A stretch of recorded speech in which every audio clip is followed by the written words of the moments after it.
we are seeing the banks particularly performing strongly in this market. Yeah, slightly more defensive, I'd say, at the moment in the resource sector. Also, I would say the rand strength has played quite a large factor in the banking move today, or in the sector, the financial sector. Sure. A stronger rand coming from 8.50 back to the 8 rand level is a sign of lower inflation, possibly. Right. And with low inflation, there's a less chance of an interest rate hike in the short-term future. So, and less interest rate hikes will obviously lead to spurred lending and Sure. more growth. So the banking sector taking a bit of light on the back of it, as we can see big moves in Nedbank and the likes of Standard Bank at 100 rand. Right. And no surprises that the miners are under pressure, particularly the precious metals producers. So you've got Harmony down 0.9%, you've got Anglo Gold 2.4% down, and you also have Goldfields down 1.1%. Interesting, we talk about Goldfields because they had news coming out in the market today that Ghana is seeks to impose a 10 percentage point increase in the taxes that miners are supposed to pay in that country, up to 35%.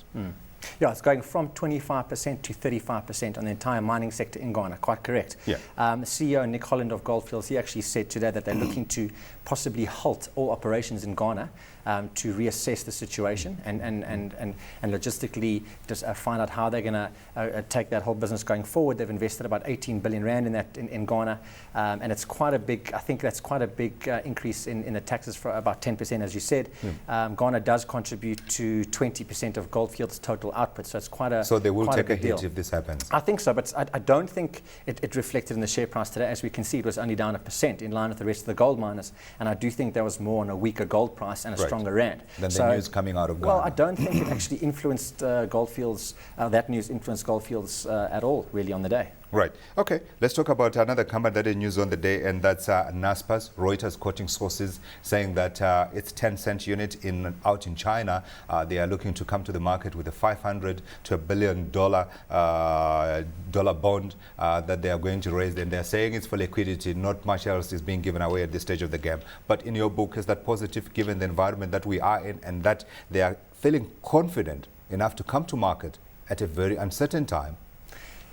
Probably the right time to come to the market in times of uncertainty. If you have a look at Naspers, they released results last week.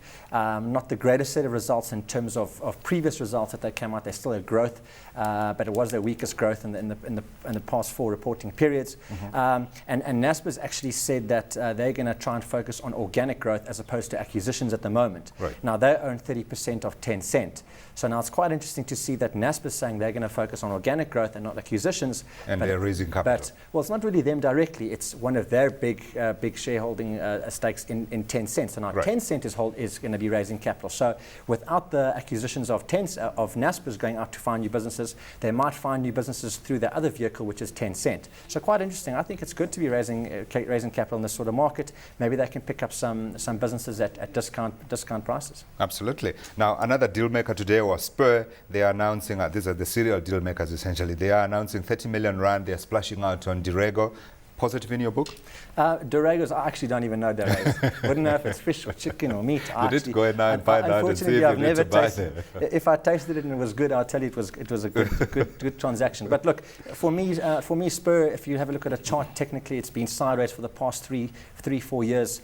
Not much action happening there. I don't personally dislike the stock, but I don't necessarily like it either. My preferred choice in this sector would probably be Famous Brands. If you have a look at their acquisitions of late, I prefer their acquisitions, much more established brands, and it also shows in the share price. So, Spur versus a company like Famous Brands, I'd rather go with the Famous Brands. For me, possibly a good acquisition. It's a small acquisition. 30 million rand is not a big number. So good to see at least they're on their feet and they're being innovative and buying businesses. You'd rather go to a company that has done deals and been proven to actually show that those deals have been making money. Okay. Let's talk about Pick n Pay. Pick n Pay has also been making deals. They're increasing their shareholding in Zimbabwe's TM supermarkets to 49% in a country where there's been risk because the government has been talking about giving locals 51% of any business that wants to invest in Zimbabwe. Is this the time to be tiptoeing into Zimbabwe like they're doing? Well, I don't think they would be doing unthought out decisions. Right. So clearly for management, and I have faith in management, I'm actually personally a shareholder in Pick n Pay. We traded on our stock alerts.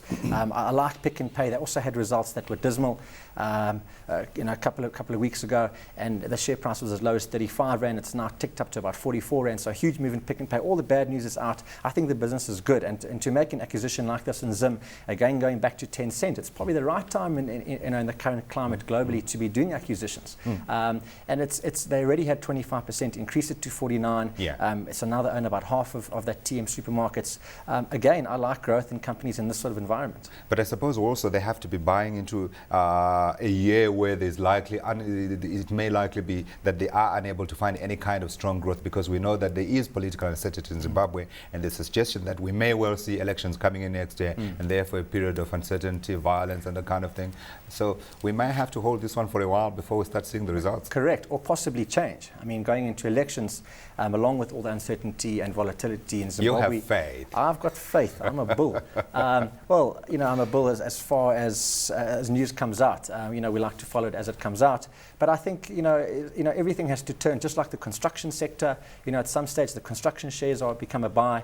Same like Zimbabwe. I just think that at some stage the country or the economy has to start turning. Every economy goes through either a U or a V-shaped recovery, for example, and hopefully they're starting to come out.